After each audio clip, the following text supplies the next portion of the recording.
Olá. A partir dessa publicação, eu inicio uma série de vídeos abordando única e exclusivamente a reforma tributária, com o propósito de trazer uma linguagem simplificada acerca do impacto que as empresas terão em todo esse novo cenário proporcionado pela reforma tributária, a partir da sua transição. E o principal motivador disso é para que os nossos clientes fiquem familiarizados aos poucos. Cada vídeo vai ter um enfoque diferente, uma vertente diferente, enfim, para que as pessoas ou os empresários possam se situar ou situar-se, trazendo essas informações para a sua operação ou para o seu setor, seja ele qual for.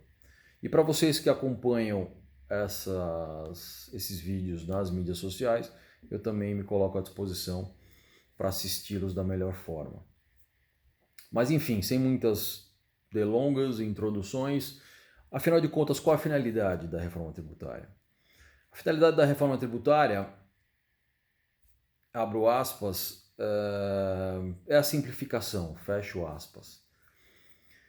Por que a brincadeira da aspas? Porque, infelizmente, o nosso legislador, no tocante ao contexto fiscal, ele tem uma tendência a gerar Frankensteins tributários, ou conhecido manicômio tributário.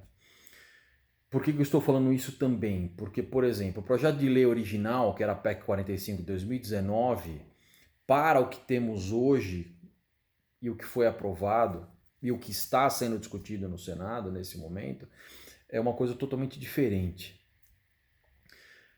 Mas, dentre todo o contexto a ser negociado, a ser discutido no Congresso Nacional, houve de fato um êxito bem considerável quando nós pensamos que hoje tratamos com inúmeras normas no âmbito municipal, estadual, federal, cada município, cada estado com sua legislação própria, com suas regulamentações, seus braços, por isso que Frankenstein, né? Tem seus retalhos, seus puxadinhos, etc. Para o que hoje teremos, faço votos que de uma maneira muito mais simples e até então é isso que tem demonstrado, uma única legislação. Então, olhou-se para os grandes países, os países mais desenvolvidos, e resgatou a teoria ou o sistema IVA, que nada mais é do que o Imposto sobre Valor Agregado. Só que aí entrou um pouco do nosso DNA fiscal nacional e criou-se já um outro modelo chamado, ou que estão denominando IVA dual. Por que o IVA dual? Porque resolveram separar para que o IVA não se torne como é a proposta original dele, um tributo único, separaram por argumentos pelo nosso país, por questões federativas. Então criou-se a CBS para substituir o PIS e COFINS e criou o IBS, que substituirá o ICMS e o ISS no âmbito estadual e municipal. Terá também o imposto seletivo, que é considerado, nós chamamos no âmbito fiscal ou no âmbito tributário, do imposto extrafiscal. Por que extrafiscal? Porque ele vai ter um outro propósito, que não é só arrecadatório, mas é um propósito de desestimular o consumo de determinados produtos que geram prejuízos tanto para a saúde quanto para o meio ambiente, é a teoria.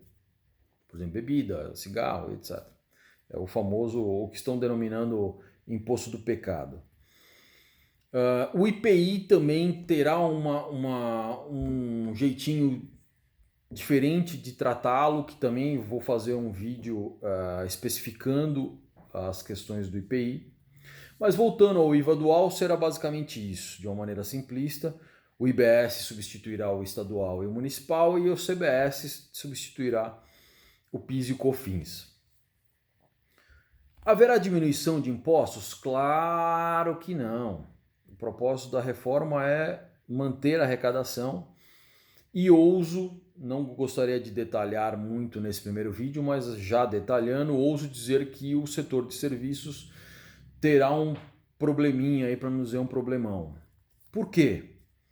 Porque voltando nas virtudes da reforma tributária, nós vamos passar a trabalhar com impostos não cumulativos. O que são impostos não cumulativos?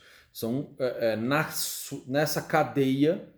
Vamos dizer que nós estamos aqui exemplificando a sua empresa, uma indústria, ou a sua empresa é uma distribuidora que está na cadeia industrial. E nessa cadeia de insumos, como o exemplo, ele gerará créditos e débitos, tanto na cadeia antecedente como na subsequente. Isso provocará um equilíbrio e um favorecimento, uma equalização nessa memória de cálculo da alíquota a ser recolhida, ou seja, favorecimento, um benefício. Né? E onde está o serviço nisso? O serviço, por exemplo, nesse exemplo que eu acabei dando, mesmo sem querer detalhar nesse primeiro vídeo, o serviço não tem, por exemplo, os insumos para gerar crédito. Né? Os insumos da prestação de serviço, qual seria? A folha de pagamento, a prestação de serviço. E que hoje, na atual letra da lei que está sendo aprovada, já foi aprovado, já é uma emenda constitucional, já está em discussão no Senado para algumas especificações, não gerará crédito, por exemplo, a folha de pagamento. Logo, o serviço que hoje trabalha e transita entre 2% e 5%, vai para uma alíquota referencial, estão falando aí em torno de 25% a 30%. Calma, não é tudo isso, porque será uma alíquota compartilhada, por exemplo, entre o Estado e o município, cada um com a sua alíquota definida. Mas, para quem hoje trabalha entre 2% e 5%, com certeza, ou quase que absoluta certeza, haverá uma majoração na tributação. Portanto, falei mais do que eu gostaria, a ideia não seria detalhar tanto, vou entrar em um detalhamento nos próximos vídeos, trazendo fase de transição, enfim, todas as vertentes desses novos cenários. Tá? A fase de transição, por exemplo, começa em 2026. Puxa, mas está muito cedo ainda. Não.